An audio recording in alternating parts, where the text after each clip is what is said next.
concentrating even in the automation of the distribution systems. So distribution automation is one of the important the area where now everyone is looking for. So as part of the smart grid, now distribution system also must be automated. So now if we take the distribution system, we have primary distribution system and also we have secondary distribution system. Secondary distribution system consisting of the load. Okay. So primary distribution system, from the distribution substation, we have what is the voltage level for the distribution primary? Pardon? 11 kV. So we see 33 by 11 kV substations. So 33 by 11 kV, 33 is the incoming feeder voltage. So where we will step down the voltage to 11 kV, and then 11 kV feeders further will be laid across the streets, and then again we keep some transformers, and then we will further step down 11 kV to 415 volts 3 phase. And if you want to have a single phase, so one single phase and one neutral will be taken to your houses.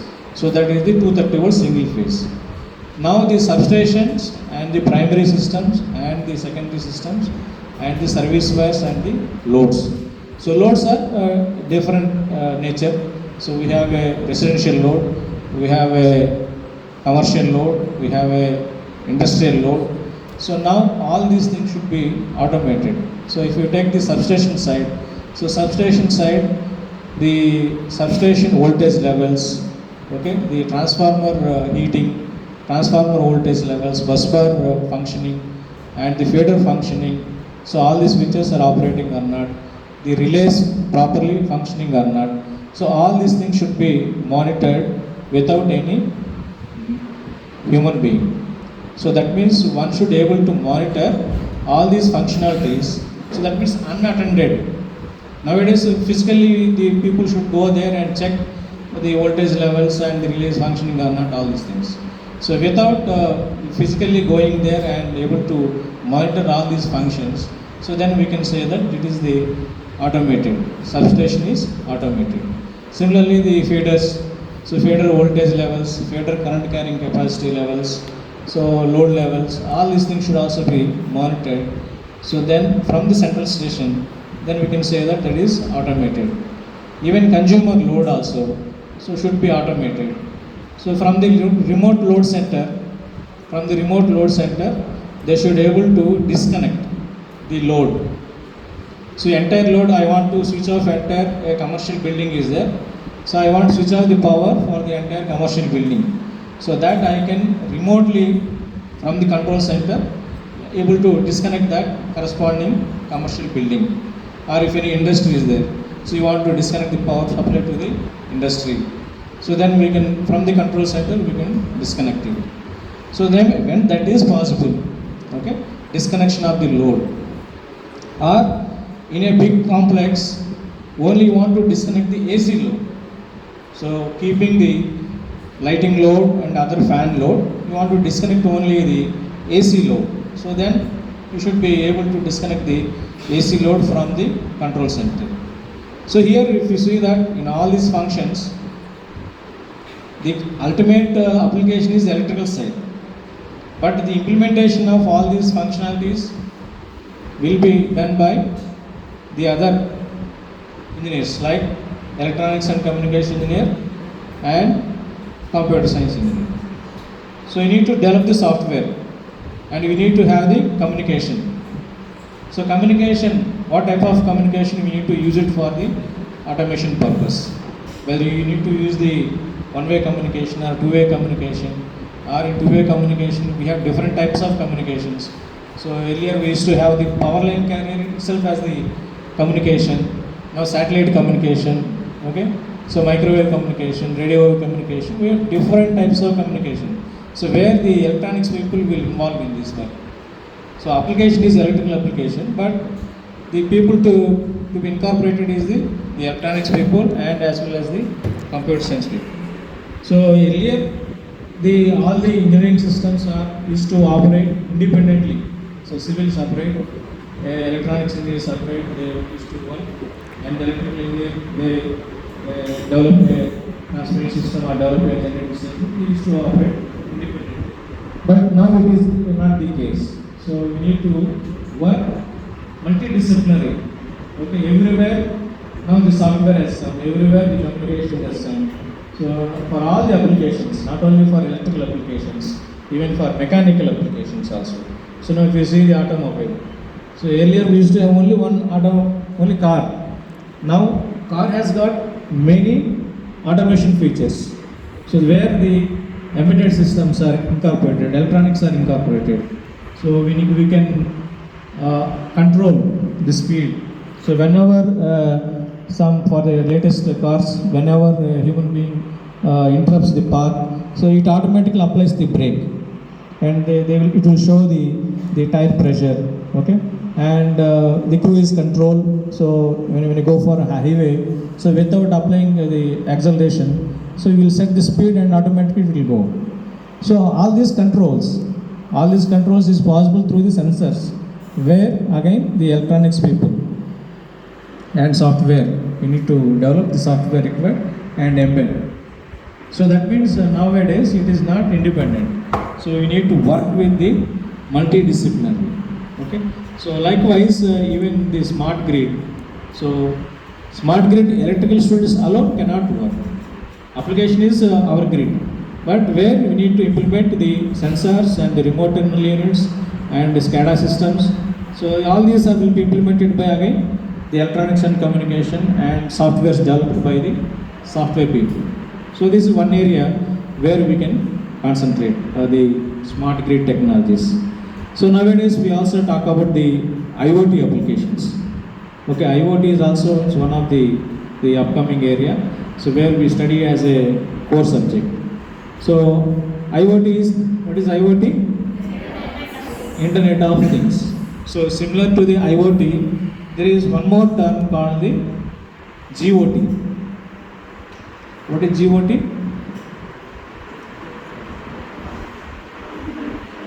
So if IT people call IoT, electrical people should call GOT, Grid of Things. GOT is nothing but grid of things. So where we apply those technologies to our grid, so then we call it as the grid of things. Similar to IoT, even we have IoE. Okay. Similar to IoT, we have IoE. So Internet of Energy Systems. These are buzzwords. Internet of Energy Systems, where we apply these IoT techniques to the energy systems. So energy system is a complete system from the generation to the till distribution. So we call it as the IoE. So Internet of Energy Systems. So this is another topic. So for all these things, we used to apply some simulation techniques. Okay. So simulation tools. So one should have thorough knowledge on the simulation tools. So simulation tools for electrical engineering, we mainly use some softwares. So what is the software we use generally for electrical applications? So in the colleges we use MATLAB. Okay, MATLAB. So MATLAB is used for the problem solving. Okay, when you take any electrical machine system, so we'll simulate the electrical machinery, and then we'll apply we'll develop the simulation diagram and run the simulation diagram and get the output parameters. Want to control the speed, so how the speed is controlled can be monitored in the output. So when you simulate through the MATLAB, so that is one software. Similarly, we have a power system. So in the power system, we will have a 3-bus system or 4-bus system, and we want to know what is the power flowing in the lines, or what is the voltage at a particular bus. So we need to implement some program. So that program will be written in MATLAB, and you run the program. So then you can find the bus voltages and line power flows in given system. So that is a sample system, a 3-bus system or a 4-bus system. But in practical, there may be hundreds of buses. A 100-bus system will be given. So even in the normal hand calculations, you can do up to a 4 bus system. So you use the, I think you might have studied the load flow studies, load flow techniques. Is there any chapter called load flow studies or load flow techniques? So then where you use the Gauss method, Gauss-Seidel method, Newton-Raphson method.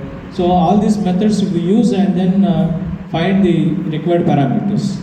But if it is 100 bus system or a 200 bus system, mathematical manual calculations is not possible. So you need to run the program. So write the program and give the input data, required input data, and get the corresponding output results, either voltages or the power flows. So for which again we need to develop the coding. So MATLAB we generally use for that coding. So MATLAB is used for all kinds of applications, all kinds of subjects, not only for electrical. So it is used for the electronics and communications, and even for the computer science. They also use the MATLAB. So different toolboxes will be there. So we need to use different toolboxes for their corresponding applications. So for power electronics, you want to design a rectifier, half-wave rectifier or full-wave rectifier or inverter, okay? So then you need to develop a simulation block in the MATLAB, and you need to run the program simulation diagram, and the corresponding results may be taken. So one should have the thorough knowledge on the MATLAB. So that is very much required. So if you go for a pure electrical job on software side, for example, if you are recruited for General Electric company, GE, or ABB company, or Siemens company, so where they generally use these softwares for their development. So one should have that programming skills. Okay, so MATLAB is one of the essential software. Similarly, based on the availability of the softwares, there are many softwares available nowadays. We have LabVIEW software, another software, so that people are using for electronics applications and electrical applications, and then ETAP software. So these are very costly. Generally, the educational institutes are not able to afford, but some premier institutes they have all these softwares: ETAP software, LabVIEW software, Neptune software. So where we can simulate all the electrical components. So one should have the knowledge of these simulation softwares as well as the simulation techniques. So this is another important thing one should know. The next one is the soft computing techniques. So soft computing techniques, nowadays we talk about the genetic algorithm. Earlier, olden days, we used to discuss about the neural network application to the electrical systems or electronic systems, or fuzzy logic for the speed control of the electric motors. So those are the two soft computing techniques earlier we used to discuss. Nowadays we are talking about more meta-heuristic techniques, called soft computing techniques. So genetic algorithm. So genetic algorithm is one of the soft computing technique that is applied for all electrical applications and as well as other electronic, civil, mechanical, etc. So this is one of the optimization technique. So genetic algorithm is one of the optimization techniques. So where we want to minimize the losses in the distribution systems, or we want to minimize the cost in the investment of the transmission system or distribution system planning. I want to place the capacitor optimally. I want to place a renewable energy source. So we also call this renewable energy source as the distributed generation. So you want to place a distributed generation optimally in a given system. Okay, a 33 bus system or 69 bus system. So where we apply some of optimization techniques. So this genetic algorithm is one of the optimization technique where we apply for the distributed system cost minimization as well as the loss minimization. Okay, so genetic algorithm and particles optimization is another technique where people are applying nowadays. So AND-P algorithm, okay, NAP algorithm. So there are many soft computing techniques. So one should have, if you know at least one algorithm, then you can have some basic idea of other algorithms also. So soft computing techniques is also one of the topic where people will study as an elective. So this is also the upcoming technique. So then we talk about the restructured power systems. Okay, restructured power system. So how we need to participate and build the exchanges and then transfer the power from one generating station to other station, distribution system, and how the bidding is done. So this is another topic where advanced topic in the electrical and electronics engineering. And also we have power quality. So power quality is also studied as one of the advanced topic where people will do the research also. So power quality, how do we define power quality?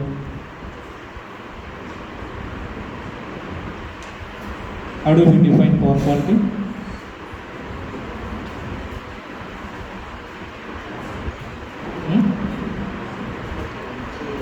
I was here since yesterday in my house. Frequently I have seen power interruptions. So of course inverter is there. Because of inverter we are not facing any problem.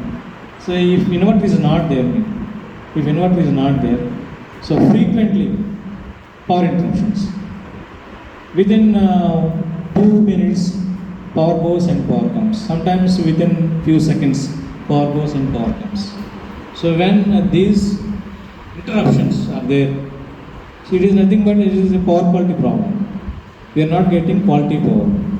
So quality power means it is a continuous power, and then voltage must be within the limits, and then it is a pure sinusoidal waveform. So then if it is a pure sinusoidal waveform, within the limits, the voltage given, it is a single phase 230 volts, pure sinusoidal waveform, 50 Hz waveform. So then continuous power supply. So this we can 3 parameters. So based on 3 parameters, if anyone is violating, so it is not a quality power. You are getting interruptions. For 2 seconds the power goes and within 2 seconds power comes. So when your device is subjected to these interruptions, so we have electronic devices. Nowadays, frequently we use electronic devices. We use the TV, we use the fridge, AC. All these electronic devices, electronic controls will be there. So when these devices are subjected to the frequent power fluctuations, so their lifetime will be reduced. Instead of their 10 years, if you decide his lifetime, it may go down to 6 years or 7 years.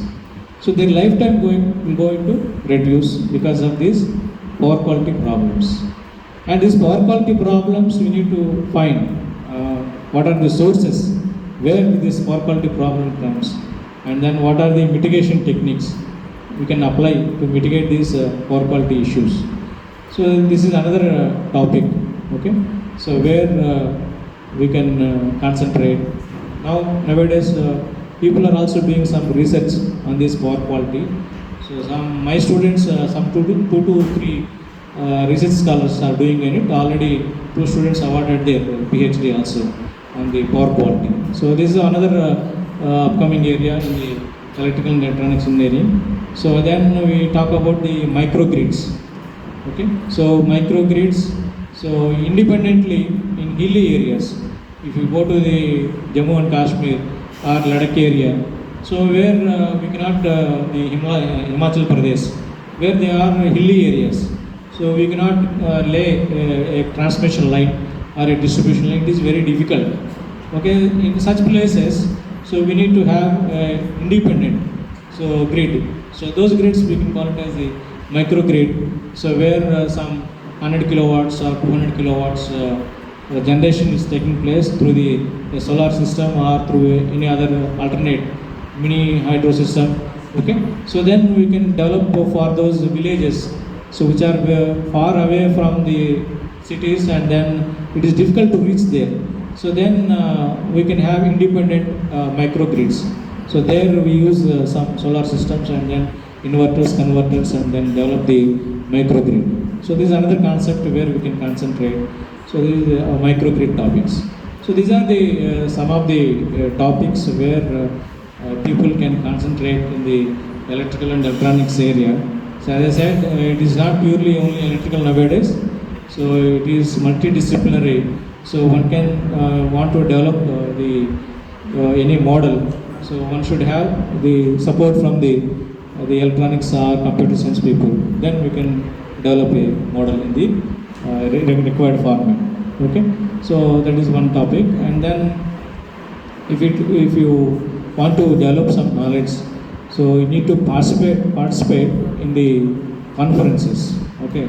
So whenever any institute is organized any conference, then you should be able to present a paper, or you need to be able to demonstrate a project developed. So then that will give your confidence. Okay, increase your confidence, and then your knowledge also will be enhanced. So participation in any of the conferences. So project exhibitions. If you develop any mini project, then you can demonstrate your project in the project exhibitions. So that will also help your knowledge. Okay, enhance your knowledge. So that is another thing. So nowadays the AICT is conducting hackathons. Okay. So Smart India hackathons, international level they will conduct. So likewise the colleges are also conducting hackathons. So one should have participate. The idea presentation. Hackathon is nothing but your idea presentation. Okay. So what is your idea?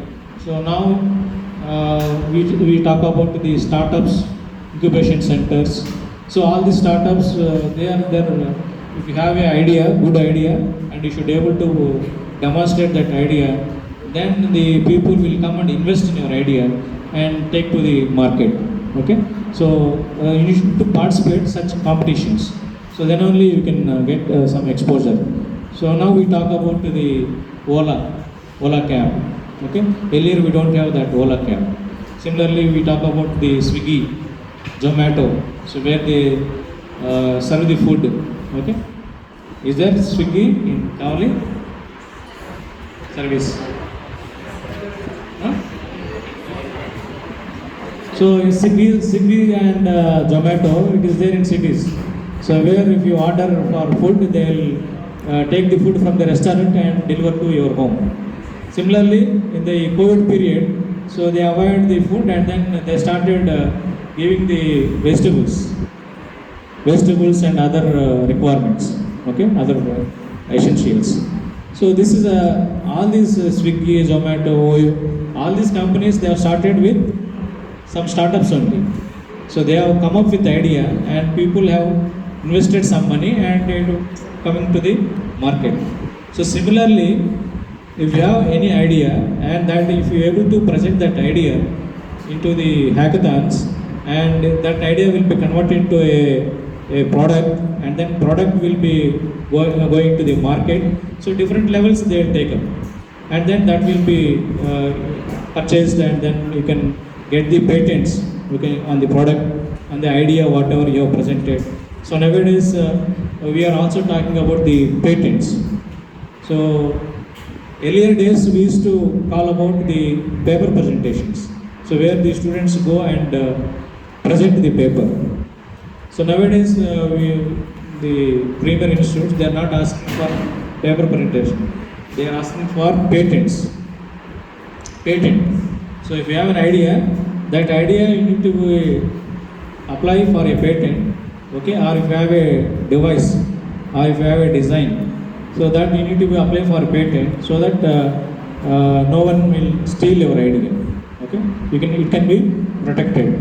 So now people are asking for the patents. So if Apple phone is there, whatever the Apple phone, then all these features they will be patented. So no one can copy the code whatever it is there in the idea, the Apple phone to the other phones. Similarly, other phones will also have their own patents.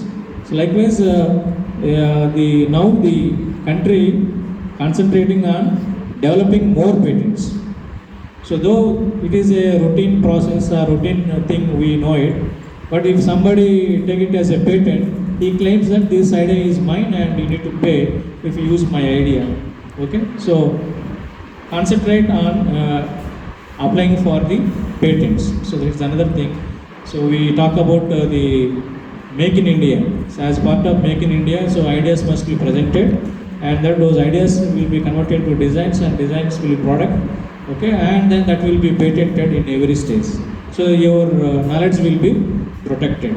Okay, so this is also one of the area where the every institute, okay, premier institute, they are concentrating on. So patents is one of the important thing nowadays for students as well as the other industry people. Okay. So do you have any queries?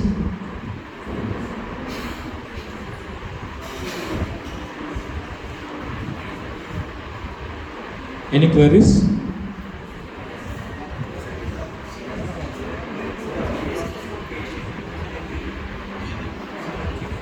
Patent, we need to first register, sir. The website is there. Okay. So we need to register there and get the membership, and then we need to upload all those required documents, and we need to pay the fees also. Required fees we need to pay. So it will be around 40,000 it seems. And once you apply, and then it will take some time, 2 to 3 weeks, and they will publish it first. Okay, after publication, it will go for validation. So that will take another 2 to 3 years. Okay, after validation only it will be granted as a patent. So even I have published 3 patents. Yeah. And I also authored 3 textbooks. Yeah. Any other queries? Okay, I wish you all the best for the future. Thank you.